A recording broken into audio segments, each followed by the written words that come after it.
नैतिक और सामाजिक विरोध के बीच अब बीसीसीआई ने साफ रुख अपनाया है। मामला सिर्फ क्रिकेट तक सीमित नहीं रहा है, बल्कि बांग्लादेश में हिंदुओं पर हिंसा के बाद ये मुद्दा भावनाओं और राष्ट्रहित से भी जुड़ गया है।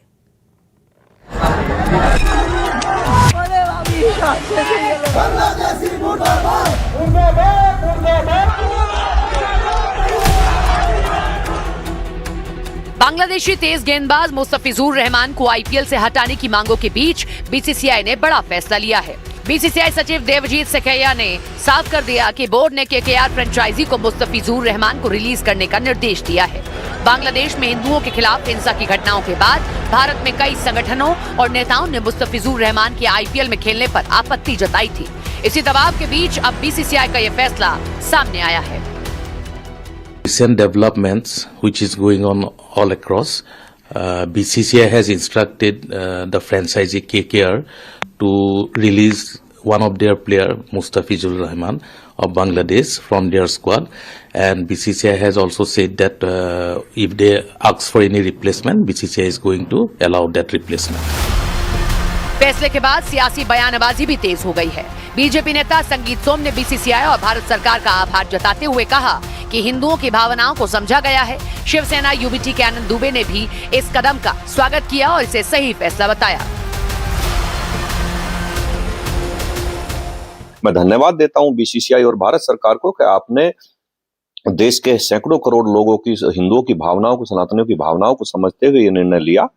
और शाहरुख खान जी को भी मैं यही इस टाइम कहना चाहूंगा कि आपको देश के सैकड़ों करोड़ सनातनियों से आकर जिनकी भावनाओं को आपने ठेस पहुंचाई है, आपको हाथ जोड़ के माफी मांगनी चाहिए और देश के सनातनी आपको माफ करेंगे, ऐसी मुझे उम्मीद है। के सचिव सैकिया जी को दिल से धन्यवाद देते हैं कि उन्होंने देश के करोड़ों करोड़ों हम हिंदुओं की भावनाओं को समझा, भारत के देशवासियों को भावनाओं को समझा कि बांग्लादेश और पाकिस्तान के किसी भी क्रिकेटर को, किसी भी खिलाड़ी को हमारे देश में न तो मैच खेलने के लिए आना चाहिए और न तो हमारे आईपीएल में, चाहे देश में हो चाहे देश के बाहर हो, उसमें हिस्सा लेना चाहिए।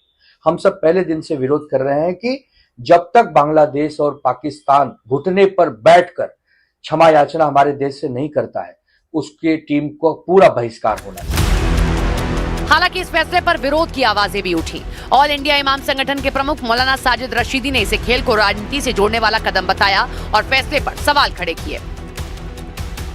देखिए, ये फैसला अच्छा है, इसमें कोई दो राय नहीं, लेकिन ये फैसला पहले क्यों नहीं लिया गया? पहले शाहरुख खान को इजाजत दे दी गई कि वो खिलाड़ी को खरीदे और उसके बाद एक कंट्रोवर्सी कराई गई और फिर उसके बाद बैन कर दिया गया। ये अजीब नहीं लगता कि आपको?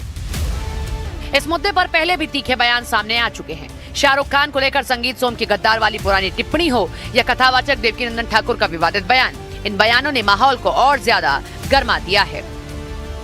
रहमान जैसे खिलाड़ी भारत में खेलने आएंगे तो एयरपोर्ट से बाहर कदम नहीं रख पाएंगे, हम दावे के साथ कह रहे हैं। समझना चाहिए शाहरुख खान जैसे गद्दारों को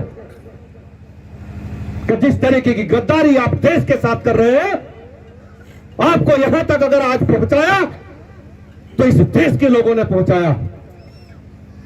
आपको अगर पैसा मिलता है तो यहां के देश के लोगों से मिलता है, लेकिन आप उस पैसे से देश के साथ गद्दारी करते हैं। आप कभी पाकिस्तान को चंदा देने की बात करते हैं, कभी रहमान जैसे खिलाड़ियों को खरीदने की बात करते हैं। ये देश में अब नहीं चलेगा, इन गद्दारों की देश में कोई जगह नहीं रहेगी, ये मैं कहना चाहता हूं। बीसीसीआई का बहुत बहुत धन्यवाद, जिन्होंने सनातनी जगत के दर्द को समझा और उन्होंने ये एक्शन लिया, उस बीसीसीआई का बहुत बहुत धन्यवाद। लेकिन एक बात हमको याद रखनी चाहिए कि केकेआर के पास में अवसर था कि वो दिखाता कि हिंदुओं के साथ खड़ा है, भावनाओं के साथ खड़ा है, लेकिन उन्होंने नहीं खड़े हुए। तो ये हिंदू जगत, सनातन जगत याद रखेगा कि मिस्टर केकेआर सनातनियों की भावना के साथ नहीं खड़े हैं। इतना सब कुछ होने के बाद सिंगल बयान मिस्टर केकेआर का नहीं है। कुल मिलाकर मुस्तफिजुर रहमान को लेकर किया गया बीसीसीआई का फैसला अब सिर्फ एक क्रिकेटिंग निर्णय नहीं रह गया है। ये फैसला खेल, राजनीति और भावनाओं के टकराव की तस्वीर बन गया है। सवाल यही है कि आगे चलकर क्या ऐसे फैसले भारतीय क्रिकेट और आईपीएल की वैश्विक छवि को प्रभावित करेंगे।